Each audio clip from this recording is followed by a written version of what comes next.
Muy buen día, mi nombre es Israel Suárez, bienvenidos a su canal Apologética Netzarita.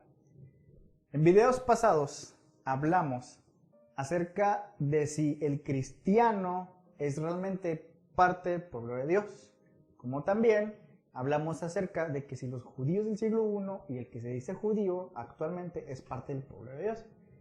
Ya salimos de esos bloques de temas para pasar a otros. El día de hoy vamos a hablar un poco acerca del paganismo que existe en el judaísmo rabínico. Para poder entrar en materia sobre este tema, debemos comprender que cerca del tiempo o la época en la que el imperio de Babilonia se llevó cautivo a la casa de Judá por 70 años y que después regresan, fue en esa época, en esos 70 años, cuando los judíos, estando en Babilonia, empezaron a adoptar ciertas creencias que tienen que ver con lo que es el misticismo, con lo que es el cabalismo, con todo ese tipo de cosas mistéricas que las fueron añadiendo a lo que es la fe, y así de esa manera empezó a crear lo que es el actual judaísmo. Es simplemente empezar a meterle metáforas o meterle metafísica a una fe. Es como, por ejemplo, hay cristianos que sí se meten mucho en rollos de metafísica. Bueno, es lo mismo, pero en el judaísmo. Pues para cuando llega Yeshua en el siglo I, ya habían pasado cerca de 3 siglos, cuando el judaísmo había metido mucho misticismo y cabalismo a la fe, solamente que todavía no existía, por ejemplo, lo que hoy conocemos como libros de Kabbalah. Pero sí había prácticas de origen pagano que metieron a la fe y que dando como resultado viene el judaísmo. Ahora, lo que es el actual Talmud, que nosotros podemos visualizar escrito, en tiempos de Yeshua sí existía, pero no de manera escrita, sino de manera oral. También hay que comprender que existen 2 Talmud, el Talmud babilónico y el Talmud de Jerusalén. El que sí está muy extraño porque habla de cosas mistéricas, metafísica, cabalismo, es el Talmud babilónico. El de Jerusalén tiene más que nada comentarios rabínicos acerca de la Torá, que desde luego son interpretaciones desviadas de la fe. Pero el día de hoy vamos a hablar un poco acerca de ese paganismo que existe en el judaísmo que viene desde los tiempos del imperio de Babilonia. Algo muy usual es la repetición de mantras. Un mantra se define como una expresión de sílabas, palabras y oraciones habladas en forma de repetición continua, en la creencia de que esta acción libera poderes espirituales, aparentemente. La fuente de los mantras fue el hinduismo y se creó originalmente en el idioma sánscrito. Hoy en día, muchas religiones tienen elementos de mantras que se usan como parte de las oraciones regulares. El judaísmo rabínico está lleno de mantras, especialmente se utilizan como amuletos de buena suerte. Por ejemplo, para encontrar algo que se ha perdido se puede cantar el nombre de Rabí Meir 3 veces. Uno podría cantar ciertos versos preescritos de los salmos para escapar de cualquier problema, diciendo versos que comienzan y terminan con la letra Nun. Proporciona protección contra el mal de ojo y lengua mentirosa, incluso brujería, gritando amén. Desde lo alto de tus pulmones te llevará al cielo. De hecho, la investigación sobre la oración bíblica en comparación con la oración rabínica sugiere que orar fuera del Sidur está más cerca que cantar mantras que de la oración que se encuentra en el Tanaj. El Sidur fue compuesto por sabios, comenzando en el siglo II y finalizando hacia el final del primer milenio. En constante con la naturaleza personal y espontánea de la oración bíblica, el estilo rabínico de la oración tiene un texto fijo para cada evento. Además, la oración del Sidur, desde hacerse un lugar en específico es en momentos particulares, como por ejemplo en la mañana, al mediodía y en la noche, y con cierto tipo de personas y no con otras, todos determinados por los rabinos. De hecho, los rabinos han decretado cuándo orar, cómo orar, dónde orar, incluso con quién orar. Pero esto es en completo contraste. La oración bíblica es individual, nunca repetitiva y nunca está restringida a un solo lugar o con nadie. Otra de las cosas que actualmente se ven en el judaísmo rabínico es la creencia en la astrología y la suerte. La dependencia de la astrología y su adoración tipifica las costumbres de muchos paganos, como los babilonios en Mesopotamia y los antiguos egipcios. Los lazos entre los sabios en Israel y los gentiles los llevaron a creer en la astrología, la brujería y otras supersticiones, que son completamente ajenas a la Biblia. Aunque sus fuentes se encuentran en la religión babilónica, la creencia en la astrología se vio favorecida en amplios círculos rabínicos en el periodo del Segundo Templo. De hecho, muchos rabinos demostraron un amplio conocimiento de la doctrina de la astrología a pesar de su asociación con las creencias paganas. Algunos de los sabios incluso se consideraban expertos en el campo, es decir, en el tema de la astrología. Un ejemplo de esto se puede ver en las palabras de Rab Papa, quien aconsejó no ir a la corte contra los gentiles en ciertos meses hebreos, debido a la mala suerte. En otro lugar, en el Talmud, da un pronóstico astrológico del futuro de un hombre según su fecha específica de nacimiento. Por otra parte, la investigación arqueológica ha encontrado figuras del zodiaco en mosaicos en los pisos de ciertas sinagogas que datan de los tiempos de la Mishnah. De hecho, la literatura rabínica antigua revela una actitud bastante positiva de algunos sabios hacia el zodiaco. No solo que no protestaron contra este fenómeno, algunos incluso fomentaron la colocación del zodiaco en las sinagogas. Otro elemento importante que a considerar que viene del paganismo y que se encuentra en el judaísmo rabínico es la mezuzá, ya que es como un amuleto de la buena suerte. Por ejemplo, el mandato de adjuntar una mezuzá a la puerta, como manifiesta la tradición rabínica, nunca se menciona explícitamente en la Torá. El significado bíblico de la frase mezuzá simplemente se refiere a la entrada de la puerta que marca la entrada de una casa o una habitación. Si la interpretación rabínica era válida, entonces en el libro de los jueces, capítulo 16, verso 3, no tendría ningún sentido religioso de todos modos. Por ejemplo, dice así el texto: pero Sansón estuvo hasta la medianoche, y a la medianoche él se levantó y agarró las puertas de la ciudad y los dos postes, y los levantó, barra y todo, y los puso sobre sus hombros, y los llevó a la cima de la colina que está enfrente a Hebrón. La palabra hebrea que vemos en este versículo para la frase postes es literalmente mezuzot, de la palabra en singular que es mezuzá. Entonces debería entenderse, según ese versículo, que los filisteos gentiles tenían dos mezuzás grandes en la entrada de su puerta. Por supuesto que no. Sansón simplemente levantó las puertas de la ciudad agarrándola de los postes de la puerta, pero no significa que los filisteos tuvieron una mezuzá o dos mezuzás en la entrada de la puerta de la ciudad. Además, en toda la Biblia no hay una sola mención de ninguna instrucción concerniente a la forma en que se deben implementar las supuestas leyes de la mezuzá. Lo que leemos en Deuteronomio, capítulo 22, versículo 8, dice así: cuando construyas una casa nueva, harás un pequeño muro para tu techo, para que no puedas llevar la culpa de la sangre a tu casa si alguien cae en ella. Si el mandamiento de poner una mezuzá era tan importante como lo reclaman los rabinos, ¿por qué no se menciona aquí?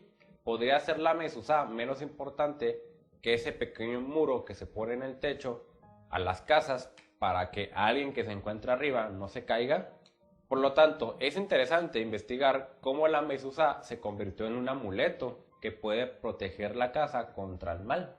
La investigación histórica y arqueológica encontró que las naciones paganas de Mesopotamia solían marcar sus entradas con diferentes tipos de mezuzá, que llevaban símbolos de ídolos, amuletos de ese tipo que también se encontraban en Egipto, donde se hizo esta práctica para evitar que los habitantes de la casa sufrieran todo tipo de maldad.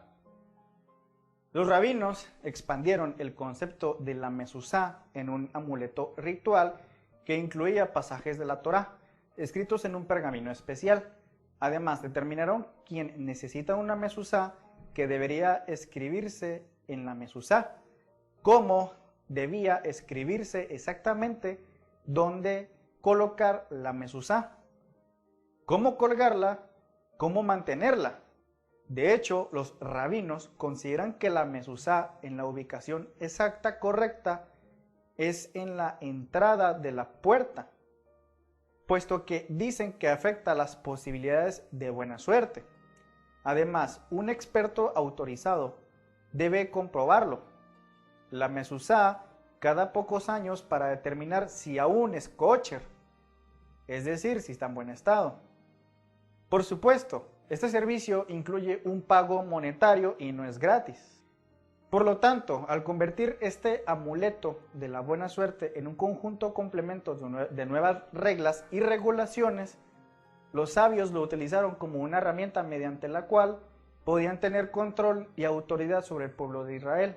Curiosamente, algunos rabinos de hoy admiten que esta práctica no es otra cosa más que la herencia de un antiguo ritual pagano, una forma de amuleto que se originó en una práctica pagana.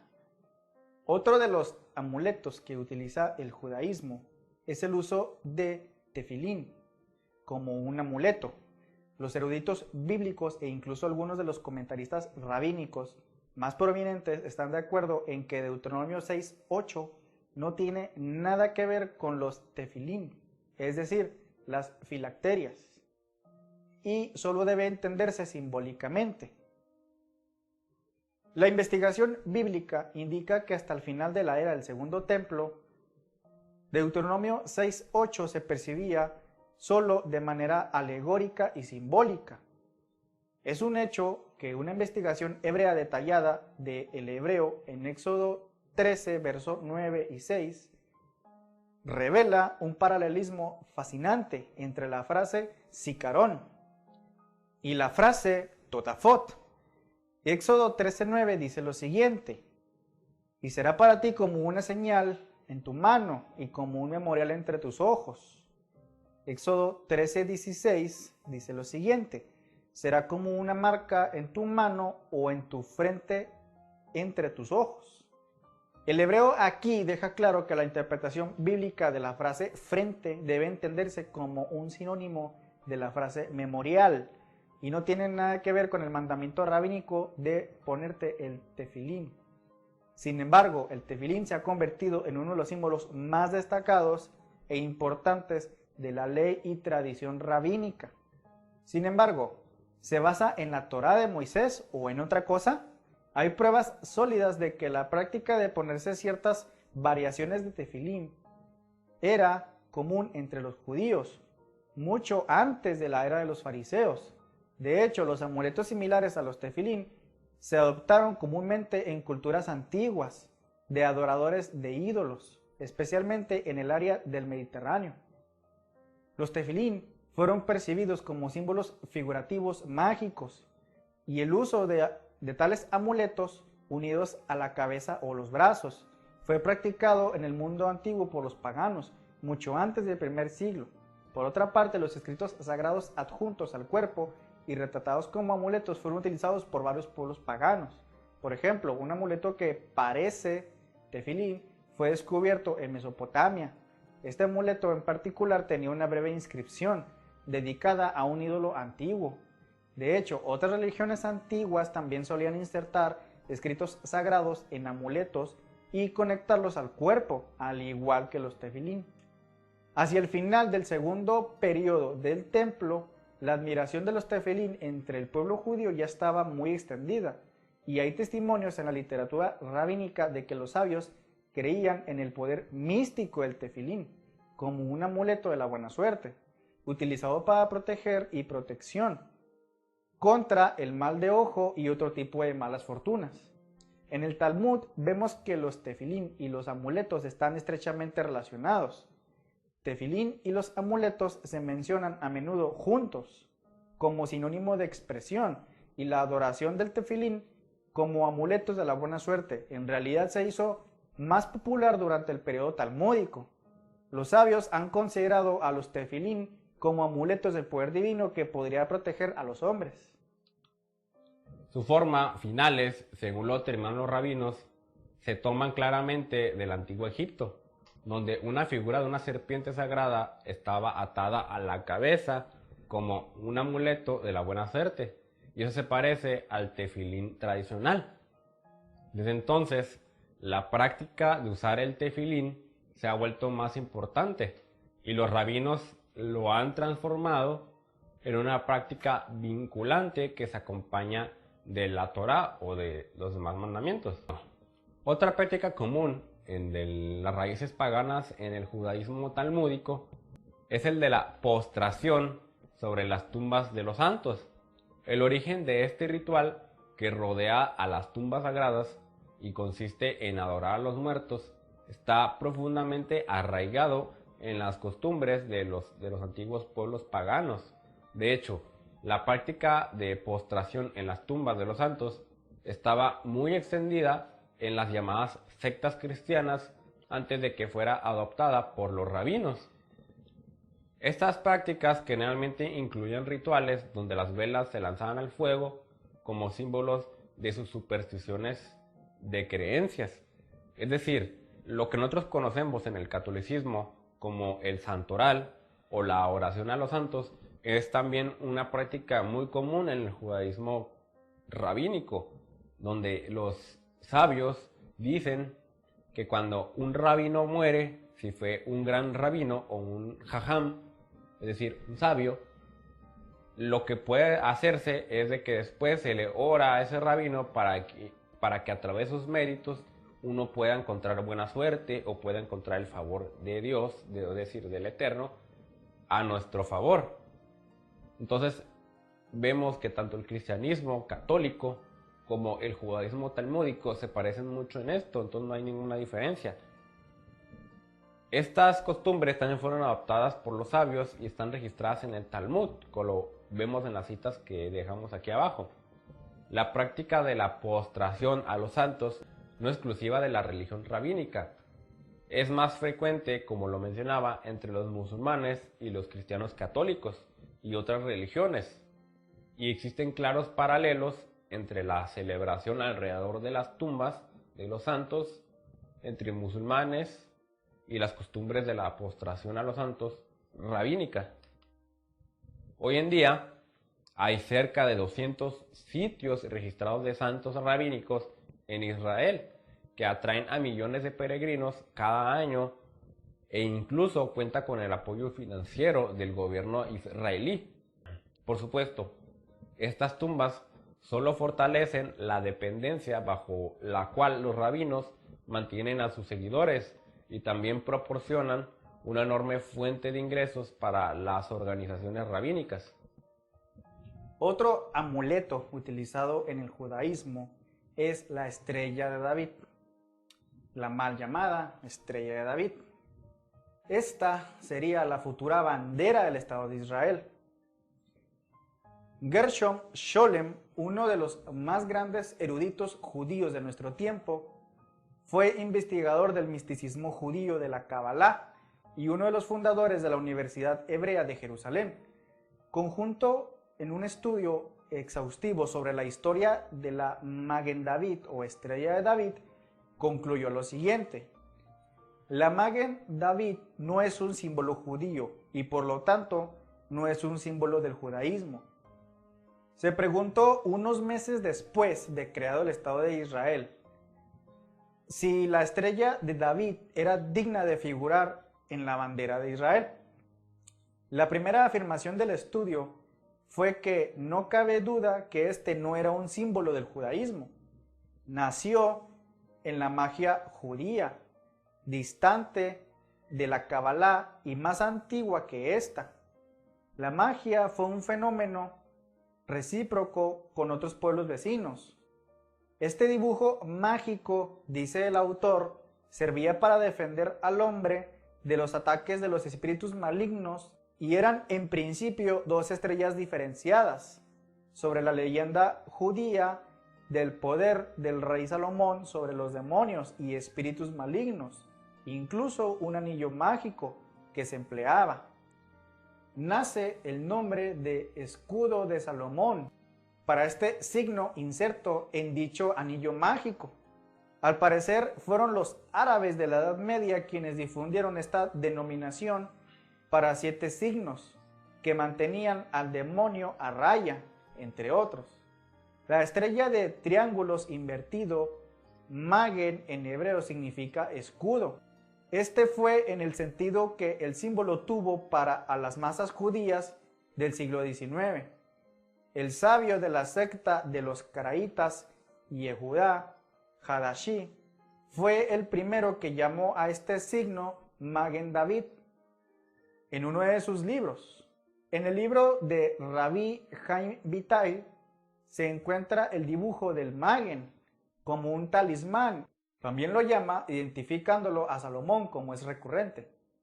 Reuben Kashani escribe en una página del Misterio de Exteriores de Israel que en el año 1354 los judíos de Praga fueron autorizados por el emperador Carlos IV a exhibir una bandera roja con una estrella de 6 puntas, que posteriormente sería llamada Magen David o Escudo de David. En este primer video, en el que hablamos acerca de los amuletos que se usan en el actual judaísmo, solamente quisimos abordarlo de una manera superficial, puesto que en videos posteriores vamos a hablar más en profundidad. Por ejemplo, lo que es la estrella de David, que ahorita solamente dimos algunos puntos de cómo es que surgió y cómo fue utilizada. En próximos videos hablaremos más en profundidad.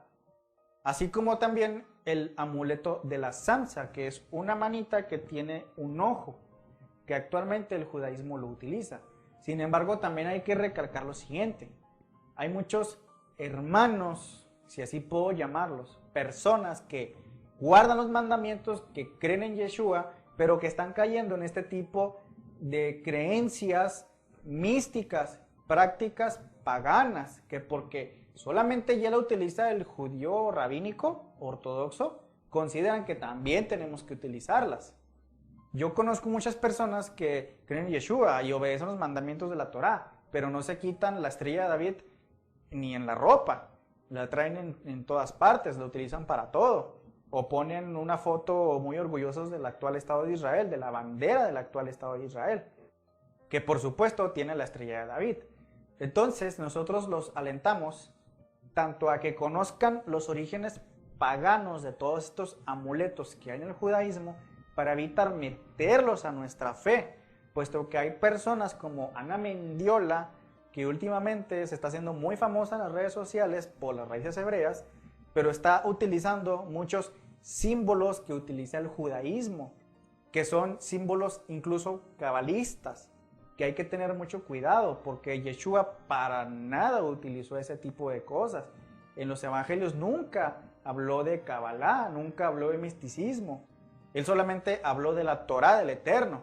Entonces hay que empezar a separar cosas, porque si de repente hay una línea muy delgada cuando estamos en las raíces hebreas, que si no tenemos cuidado podemos caer en este tipo de prácticas y de al rato andar colgarnos una samsa en el cuello.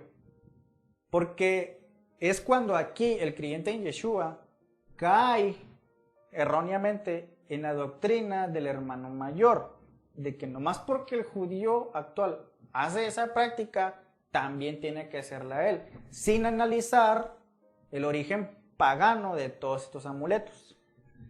Si te gustó este video, te invito a que lo compartas con tus amigos, le des like y te suscribas. Mi nombre es Israel Suárez. Nos vemos la próxima.